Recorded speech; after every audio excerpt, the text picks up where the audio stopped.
Olá, meus amigos, boa noite.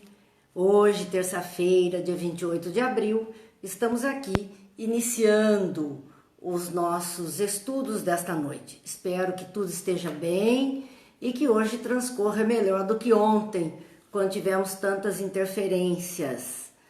Nós estamos então, aqui os amigos já estão chegando, Célia, Betinha, Terezinha, são tantos amigos, Tânia, todos se fazendo presente, é uma alegria para nós.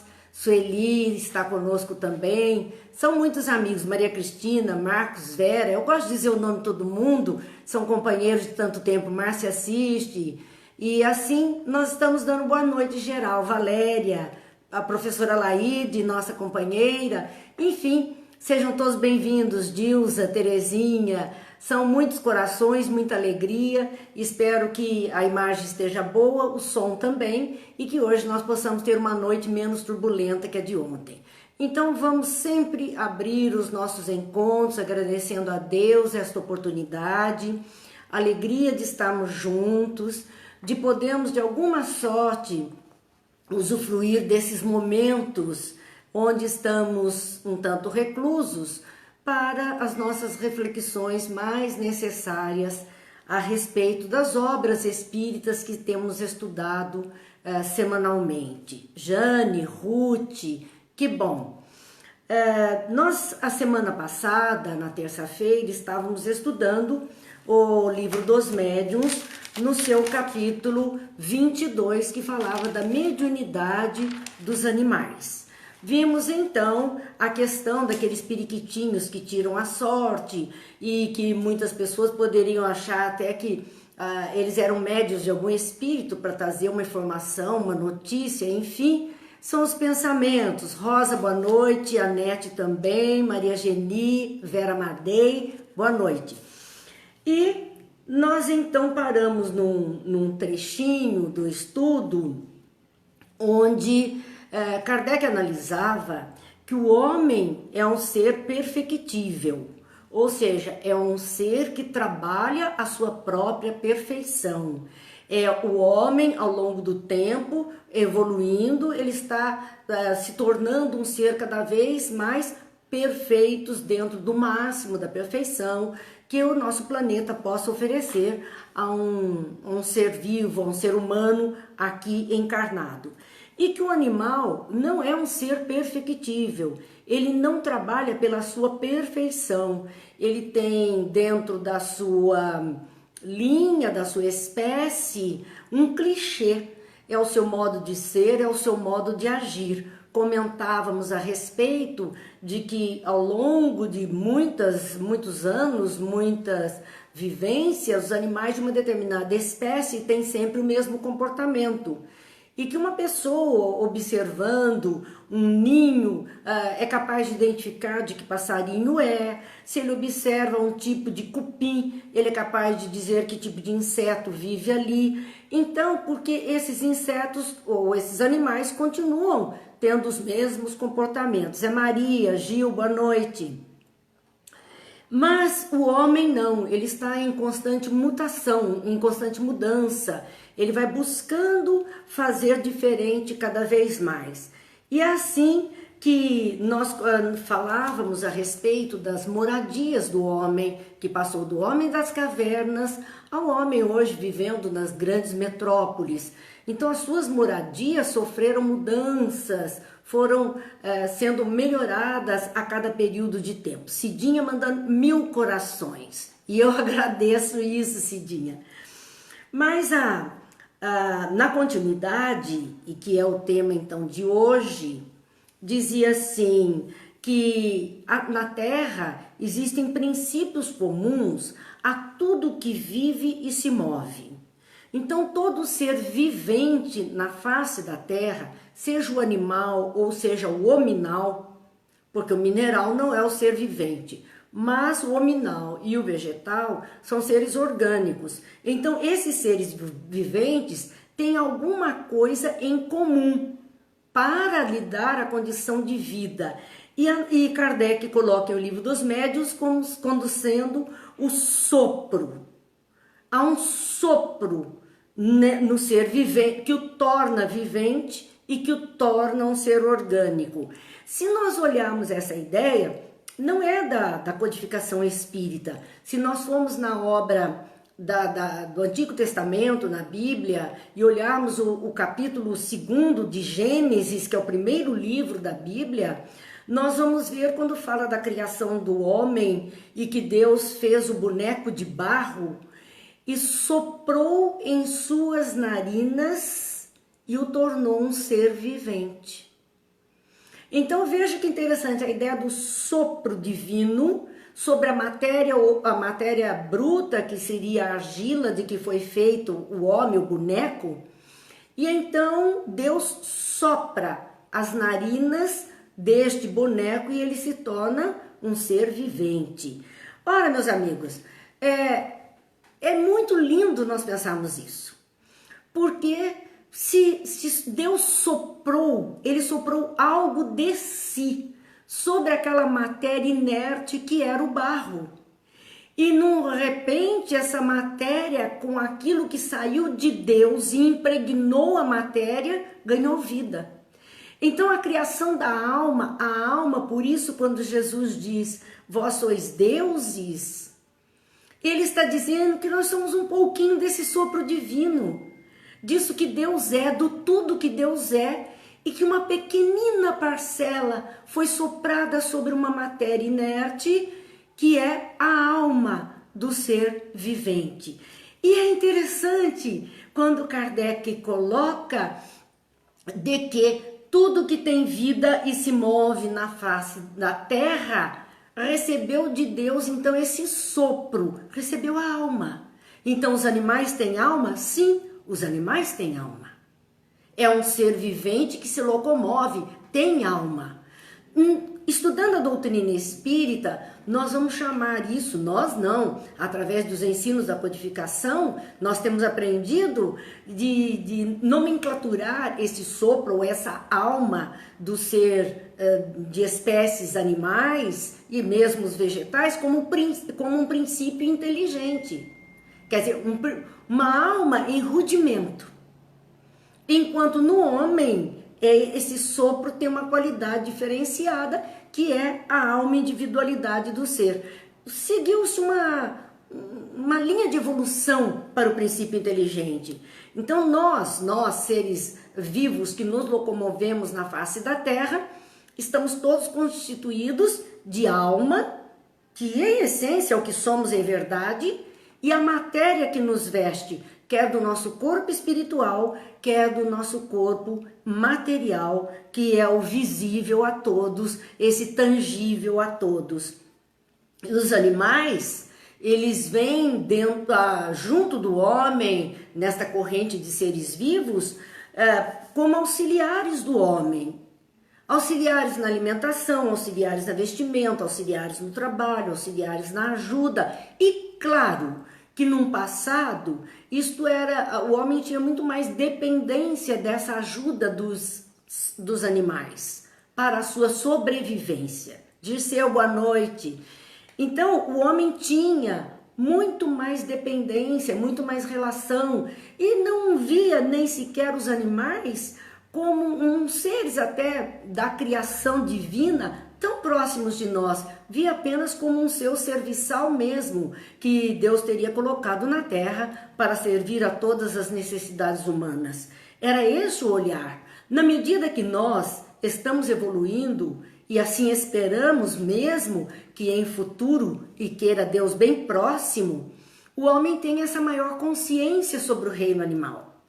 Não explorando apenas porque já descobrimos que podemos providenciar alimentos, vestimentas, trabalho e ajuda de outras formas que não o sacrifício, a vida dos animais de uma forma geral e brutal, como feita num passado não tão distante de nós assim.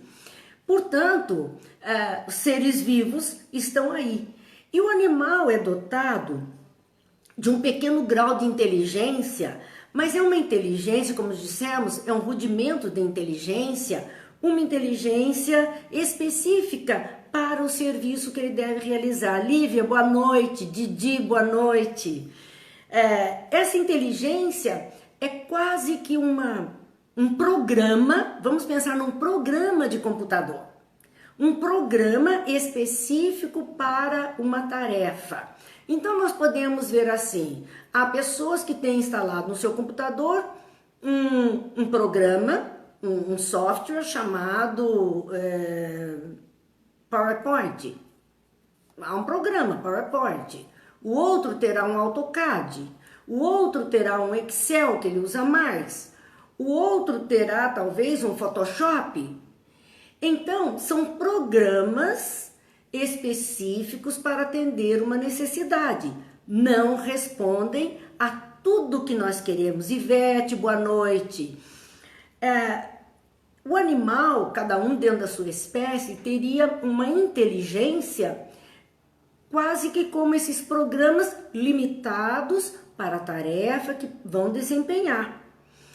Então, qualquer mudança nessa programação não é do animal na busca da sua própria perfeição, mas é uma condição natural da vida que propicia uma escalada dentro até da mesma espécie diferenciada.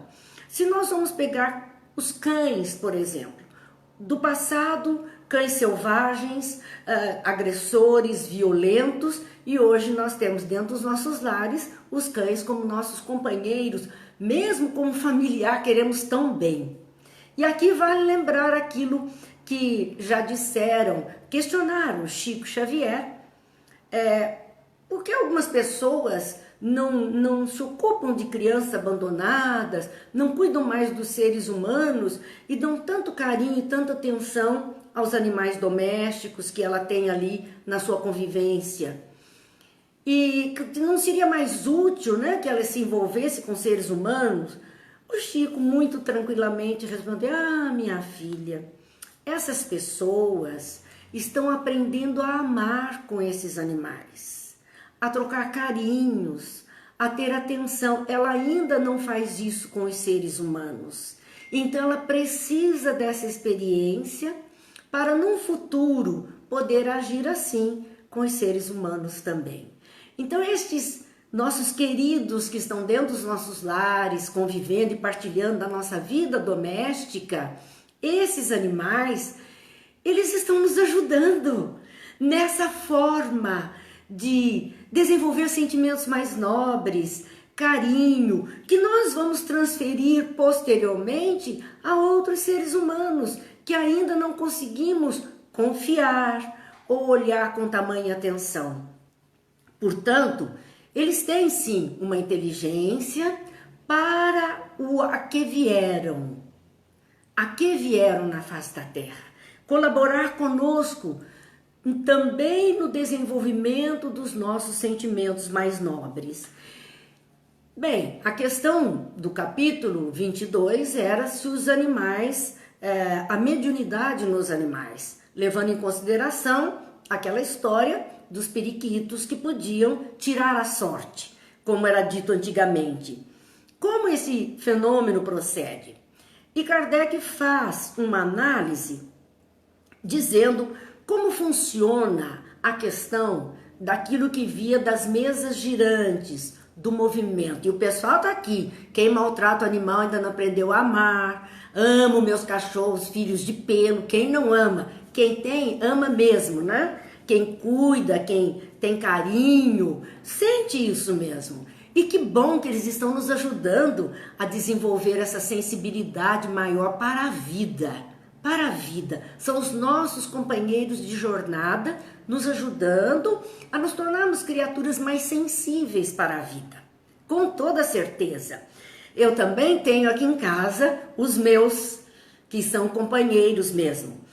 Mas nós então queremos entender como funciona isso que pensava ser mediunidade dos animais. Bem, as mesas girantes, matéria inerte, como elas podiam responder pergunta, como elas podiam ser movimentadas, balançadas, ir em direção a alguém. Então nos explica Kardec de que há uma necessidade de ter médiums por perto. Médiuns são seres humanos E o que é que os seres humanos têm? Fluido vital humano.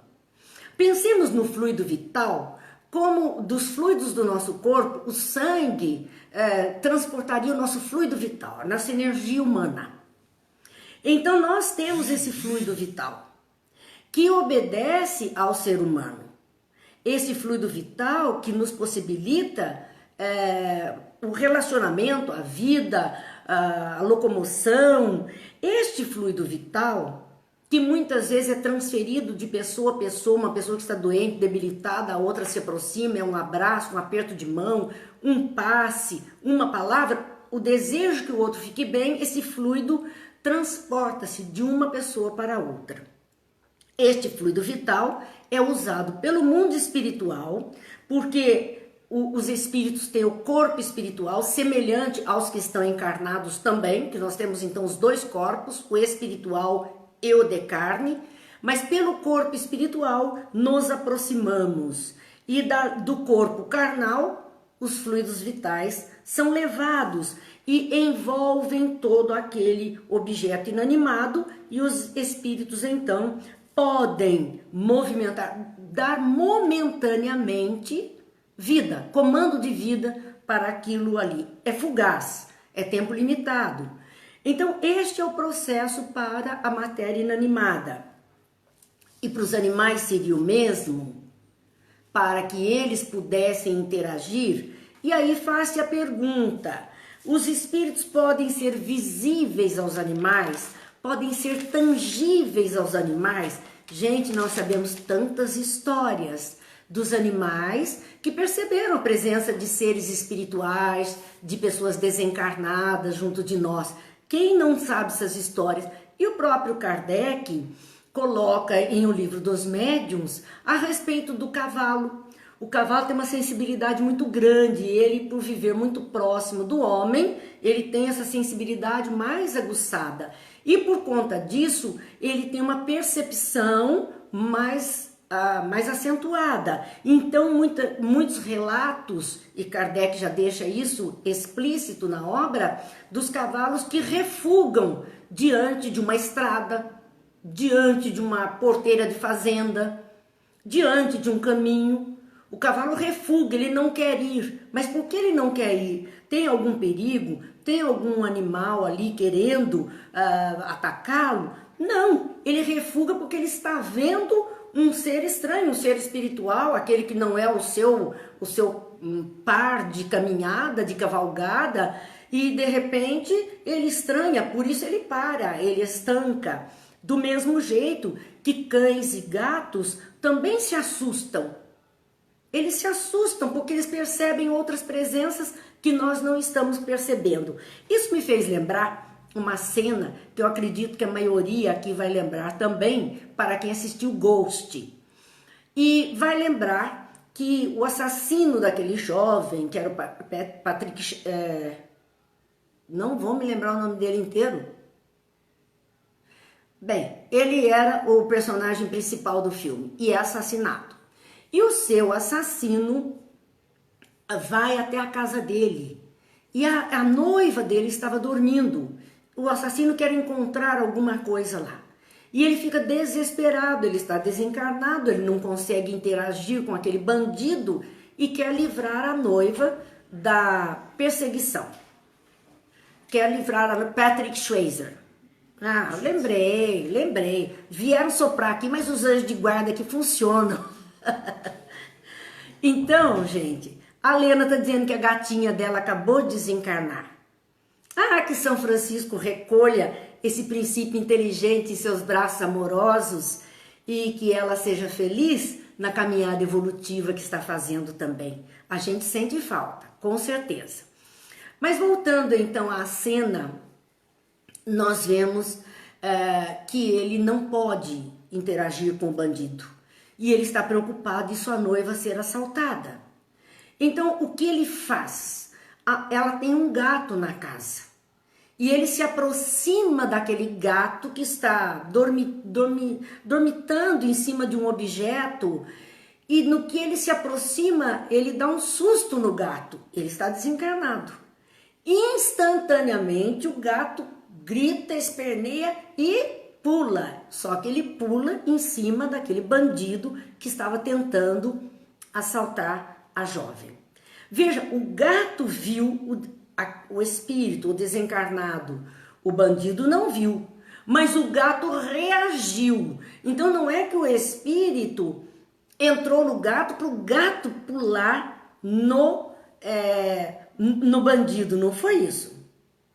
Mas foi a possibilidade de, assustando o gato, ele ir em cima daquela criatura. Com certeza. Por conta disso, é que nós vemos então que não há... o que não acontece com o animal é o seguinte: os espíritos não mediunizam o animal. Por conta do magnetismo humano, que não é compatível com o magnetismo animal. Hoje há toda uma polêmica sobre passes em animais. Eu acredito até que, dependendo da duração desse passe, porque quando nós fazemos um carinho num animalzinho que é da nossa estimação, nós estamos passando um pouco da nossa energia para eles, mas não há intenção de magnetização, porque quando Kardec escreve o Livro dos Médiuns, magnetização era um processo, e é um processo demorado, não era o passe como hoje nós temos. Mas para quem hoje trabalha com passes magnéticos exclusivamente, sabe que é um passe mais longo, é mais demorado, tem mais técnica, não é algo rápido. E se fosse fazer esse processo de tantos fluidos demorados nessa forma do magnetismo sobre o animal, mataria o animal. Ele não consegue suportar essa carga fluídica, essa carga magnética humana. Então, algo rápido, sim. Então, não há compatibilidade do fluido humano com o fluido animal. Portanto, semelhante atrai semelhante. E é por isso que Kardec coloca que o fluido humano não são encontrados nem em animais, nem na matéria bruta. É somente no ser humano.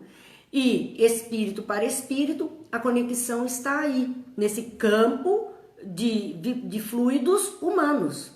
Por isso eles não mediunizam o animal, mas eles podem aparecer, eles podem se fazer tangíveis, eles podem assustar os animais, como foi feito no filme. E o animal tem reação para isso, mas não mediunidade, não vai dar uma comunicação.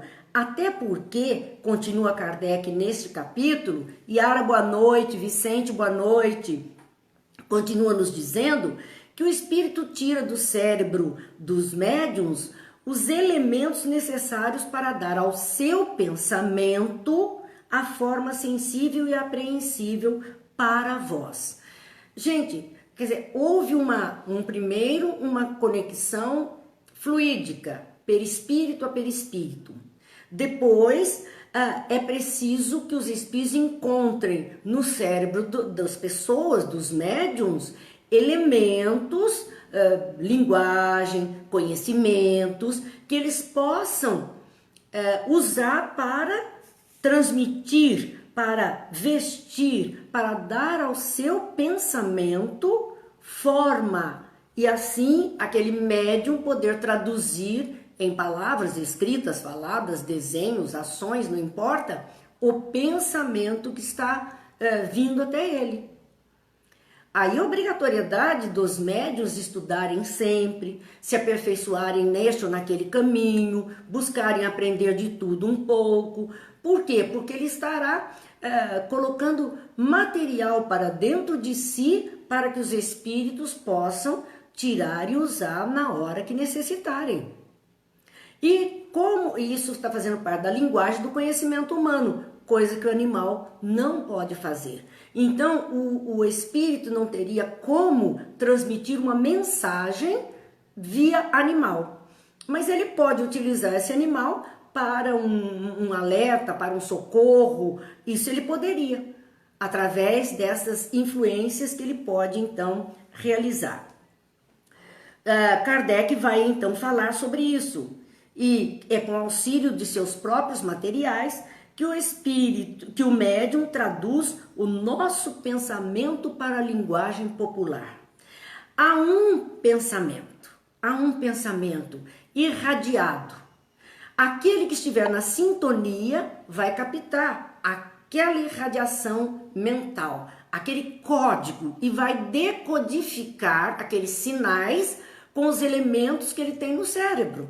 E vai transmitir aqueles sinais com os recursos que ele possui. Então pensemos assim, para nosso entendimento, talvez tão infantil, mas pensemos numa transmissão de uma televisão, como dissemos. Talvez seja esse o exemplo mais fácil, por isso a gente use. Ela emite o seu programa através de antenas potentes, som, imagem, ela está emitindo tudo. Em nossas casas, em nossos aparelhos, nós temos receptores e que vão decodificar essas informações que elas estão nos enviando. E ao decodificar, nós vamos ter imagem e som de acordo com aquilo que o nosso aparelho foi capaz de, captando, traduzir na sua linguagem e tornar acessível para nós. Aí é aquilo, se temos uma televisão pequena, preta e branca, antiga, chuviscada, ou se temos uma TV de plasma em cores maravilhosas, em tamanho gigante, com toda a percepção. O sinal da emissora foi o mesmo, mas os aparelhos foram diferentes, mais ou menos capacitados de decodificar aquele sinal e fazer aquele sinal inteligível para nós. Esse é o papel do médium. Somos como esses aparelhos, simples aparelhos. Boa noite, Fernanda. Guaratinguetá junto de nós, é uma alegria. Então, quando nós nos colocamos como aparelhos, a espiritualidade está emitindo a mensagem. Os amigos espirituais se aproximam, emitem o seu pensamento. Nós estamos captando com a nossa capacidade, a nossa estruturação intelectual, nossa estruturação material. E aí vamos então refletir isto, vamos decodificar a mensagem que chega e vamos transmitir, seja pela escrita, pela fala, como for, mas nós vamos transmitir com o vocabulário que é pertinente a cada um de nós, com os elementos que cada um de nós tem para descrever um fato, para contar aquela história. Então a nossa obrigação é de termos cada vez mais elementos para que a espiritualidade possa usar. Boa noite, Silvia, Neuza, Maurício, a Lívia, que bom, estamos todos juntos. E aí Kardec encerra esse capítulo dizendo assim, que elemento encontraríamos no cérebro de um animal? Kardec analisa que elementos intelectuais, que elementos capaz de traduzir essa mensagem seria encontrado num cérebro animal, para traduzir isso na linguagem popular, na linguagem que as pessoas possam entender. Não teríamos, porque eles não têm, vamos dizer, são aparelhos tão rudimentares, né, que tem alguma utilidade, mas não tem outra. Vamos pensar nos nossos celulares, aqueles celulares mais antigos que apenas eu dizia, escuta e fala. Porque no começo eu dizia, eu só quero um celular que escute e fale. Eu não preciso de mais nada. Hoje eu descobri que eu preciso sim, né? Mas é isso, Roberto, boa noite. Então, nós temos um celular daquele tipo que escuta e fala, e temos estes outros que são máquinas potentes para todas as nossas ligações, visualizações, conexões possíveis. Os animais seriam, comparando, como esse celularzinho que escuta e fala. Então ele teria alguma reação diante do sinal recebido. Mas os outros seriam aqueles que poderiam trazer de uma forma impecável a comunicação. É isso que Kardec fala, e ele diz que quem quiser saber mais sobre a questão daqueles periquitos que tiravam cartas do maço de baralhos, ou a carta para ser lida, que veja a Revista Espírita de 1861, onde ele trata deste assunto. E assim ele encerra o capítulo que fala a respeito dos animais. E nós ainda temos um tempinho hoje, já vamos então para o próximo capítulo do Livro dos Médiuns, o capítulo 23. Gente, este vai dar o que falar, porque é o capítulo que trata da obsessão. O título do capítulo é esse, da obsessão. Boa noite, Rogério. Da obsessão. E Kardec, nós fizemos um apanhado, claro, não estamos aqui com a leitura total, e eu aconselho então que a gente possa, Cidinha, como por exemplo, agora te assistir no nosso celular. Se fosse só o que escuta e fala, não dava, né, Cidinha? Mas agora é possível. Esse capítulo que fala da obsessão, leiam, estudem, é o capítulo 23. Por que a nossa insistência nisso? Porque Kardec abre esse capítulo no item 237 do Livro dos Médiuns, falando do que é da obsessão e dizendo que a obsessão é a dificuldade maior para a prática do espiritismo. Olha, dificuldade para a prática do espiritismo. É a maior pedra, a maior confusão que se faz para a prática do espiritismo. E aí é interessante, que prática seria essa que ele estava falando? Seria a prática mediúnica? Eu não acredito. Porque quando ele está falando para a prática do espiritismo, ele está falando do espiritismo enquanto doutrina. E praticar tudo que a doutrina nos convida e a moral de Jesus que ela contém não é fácil. E a obsessão, ela é o que mais dificulta o nosso passo, a nossa caminhada nessa doutrina. É o que mais dificulta. E é por isso que ele nos convida então a estudar este assunto. Porque se é o grande empecilho para que possamos praticar esta filosofia de consequências ético-morais e religiosas, como define o Dr. Bezerra de Menezes, o espiritismo, se a obsessão é o grande empecilho, nós temos que estudar para ver como nos livrar disso. E ele vai definir de início o que é a obsessão, dizendo, é o domínio que alguns espíritos podem adquirir sobre certas pessoas. Nossa, vamos parar aí. Porque nós vamos ver aí, primeiro, é o domínio.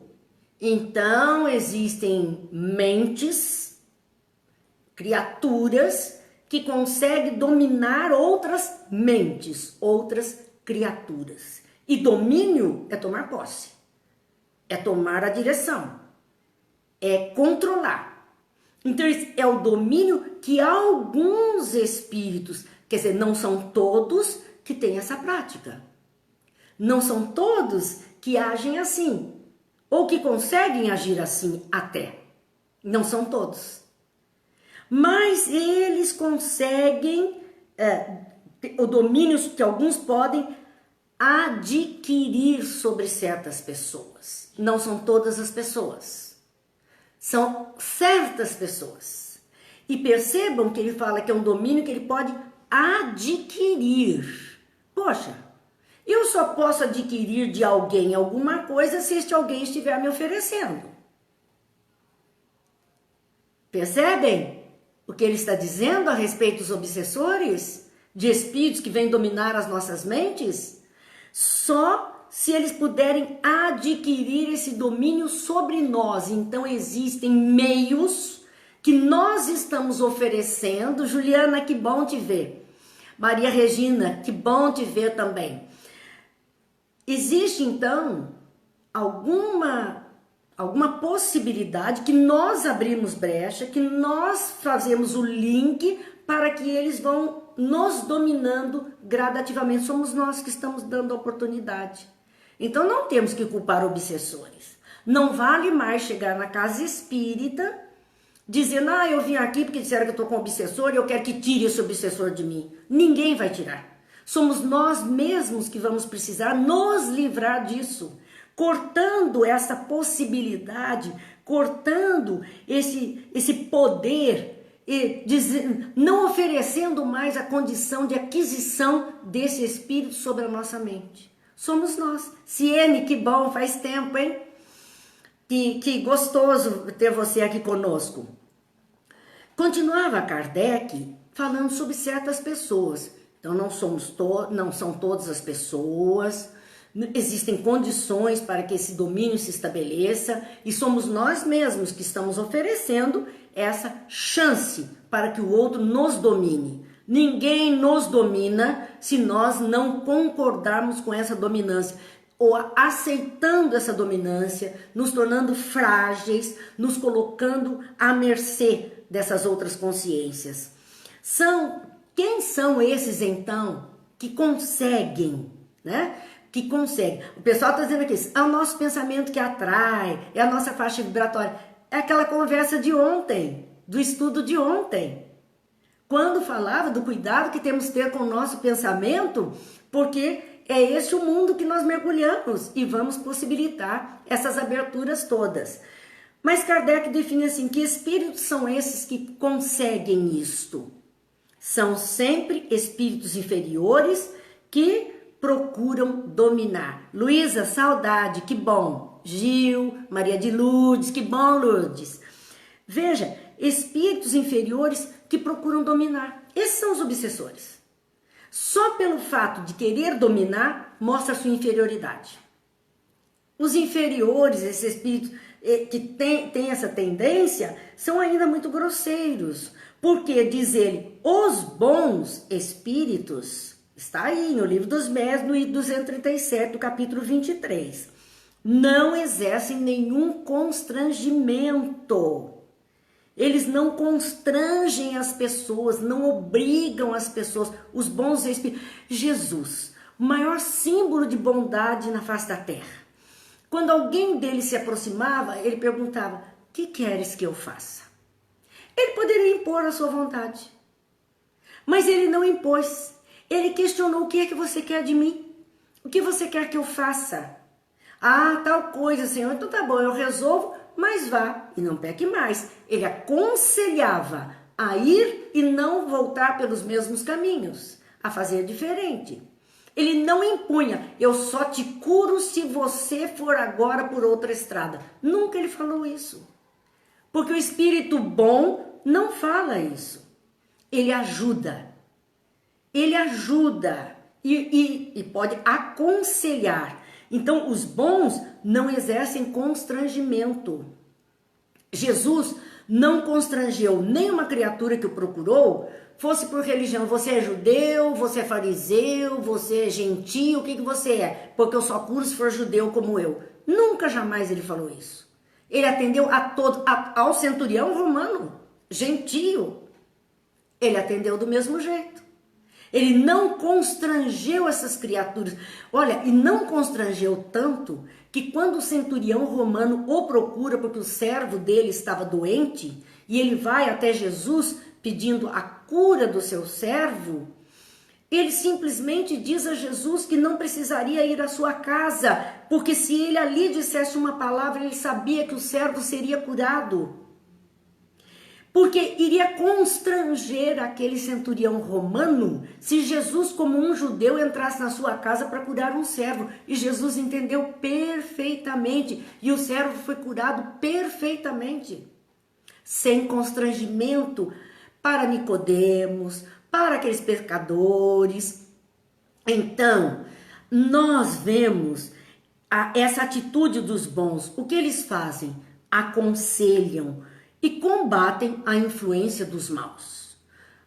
Esse combater a influência dos maus é nos livrar mesmo desses fluidos mais complicados, mais pesados, mais densos, dar um tempo, um refrigério para a nossa mente. E aí nós vamos ver um caso, né? Aquele menino que ora cai no fogo, ora cai na água, era chamado de lunático. Jesus liberta. O endemoniado de Gadara né? O gadareno que vivia cercado por um grupo de espíritos e Jesus liberta.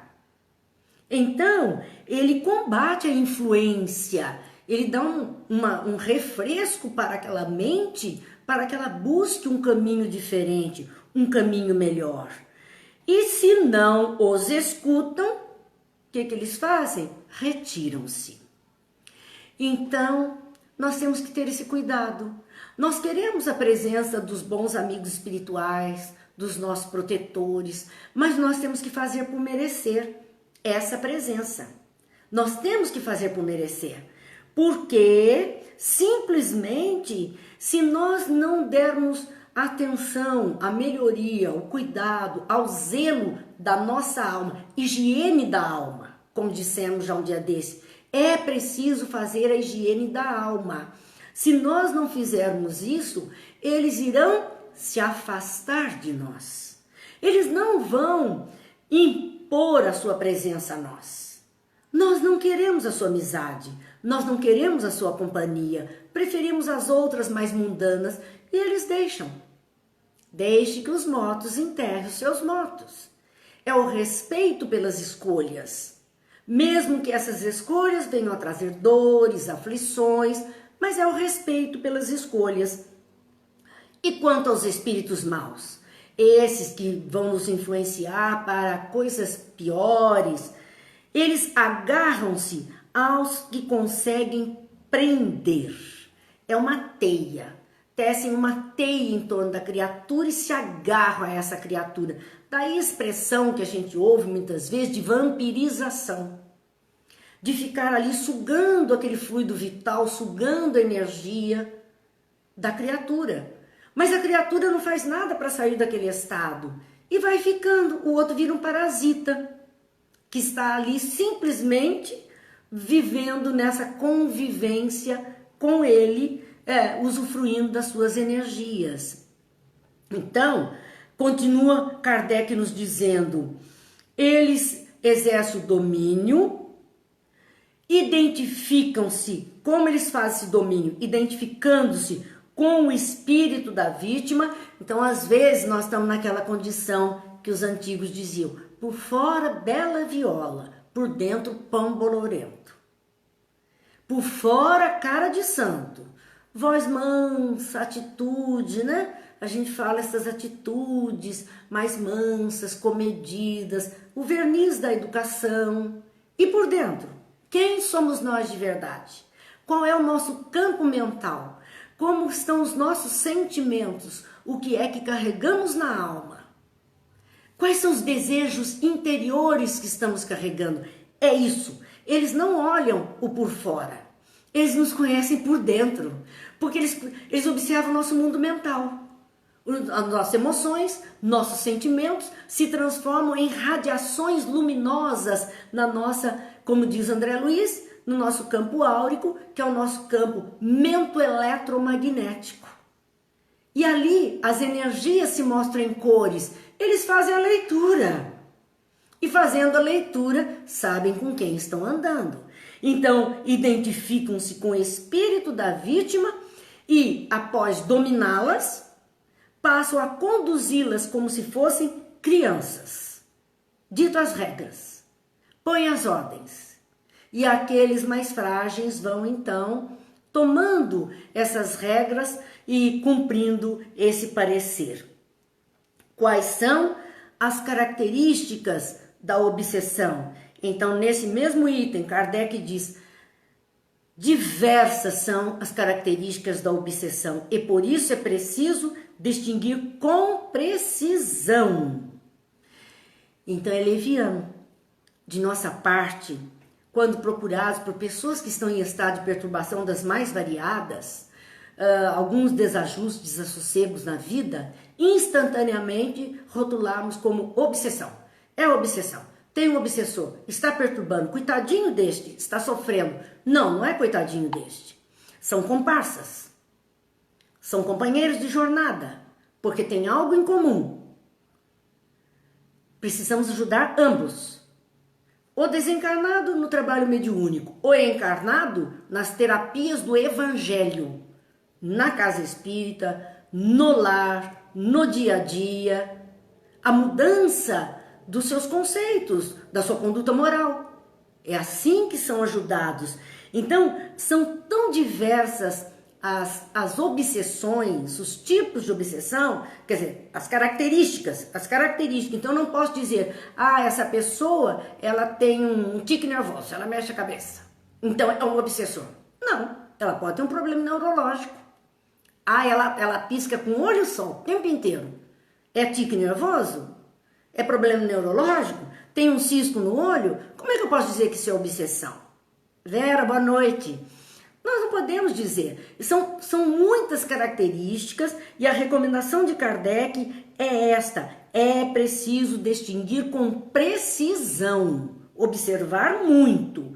E o que ele nos aconselha a observar para dizermos ser uma obsessão ou não ser uma obsessão, ou que tipo de obsessão está estabelecido ali. Vamos lembrando, domínio que um espírito exerce sobre outra criatura. Essa é a definição de Kardec. Domínio de alguns espíritos que podem adquirir sobre certas criaturas. Até onde vai esse domínio? É mesmo um domínio? Não é um domínio? Com que intenção está sendo feito?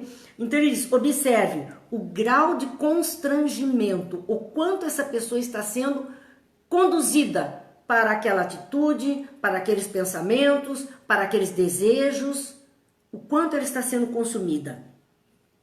A natureza dos efeitos que este constrangimento está produzindo nela.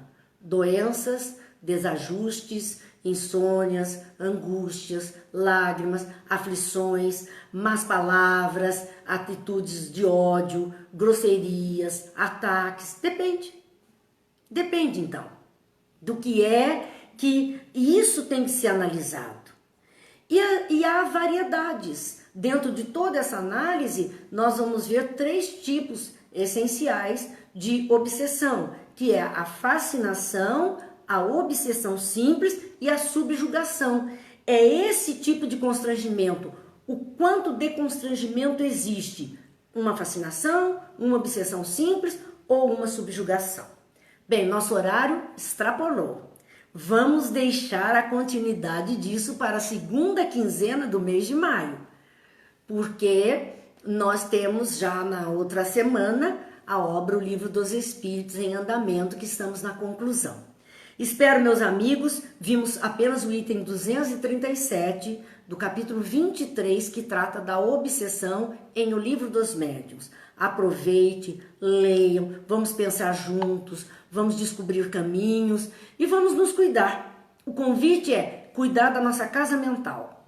Não permitir que influências negativas, pensamentos ruins, essas notícias todas estarrecedoras façam morada. Nós podemos ter ciência, mas não podemos e não devemos, até podemos, mas não devemos mergulhar nisso a ponto de se tornar como uma areia movediça, onde estamos nos enterrando lentamente, porque sair é muito difícil. Vamos precisar de muita ajuda se mergulharmos nesses quadros depreciativos, negativos e pesados que estamos vivendo. Neste momento, o que mais nós necessitamos é de energia positiva, de fé e de esperança, de atos que nos levem ao outro lado dessa história e não ao mergulho nas coisas ruins que estão nos acontecendo. E para isso, hoje, nós temos uma página de Maria Dolores com o título Não Percas Tempo. Não deixes para mais tarde a palavra calma e boa que salva, anima e perdoa, curando ofensa e pesar. Talvez muita gente esteja na pauta do que te digo, pedindo-te um gesto amigo que não se deve adiar. Às vezes, num só abraço, numa frase ou num sorriso, temos nós o que é preciso em qualquer reparação. Faze agora o bem que possas.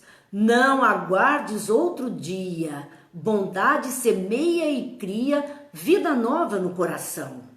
Haja o que houver em caminho. Não guardes ressentimento. Todo minuto é momento de ajudar e recompor. Não apontes nem lastimes a incompreensão que te alcança. Para quem segue a esperança, Deus é a presença de amor. E é isso que nós acreditamos. E é isso que nós confiamos.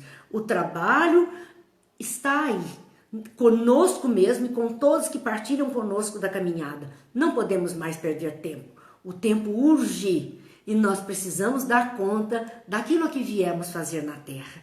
Então, lembrando que amanhã, quarta-feira, nossa noite de evangelho, as nossas reflexões da obra O Pão Nosso, aquela água magnetizada, se Deus quiser, estaremos juntos mais uma vez. Que Deus abençoe a todos, ilumine, proteja e guarda, que Jesus seja a luz em cada lar, para que todas as trevas se diluam diante deste farol potente da lei do amor. Muita paz, meus amigos, boa noite a todos, Deus abençoe.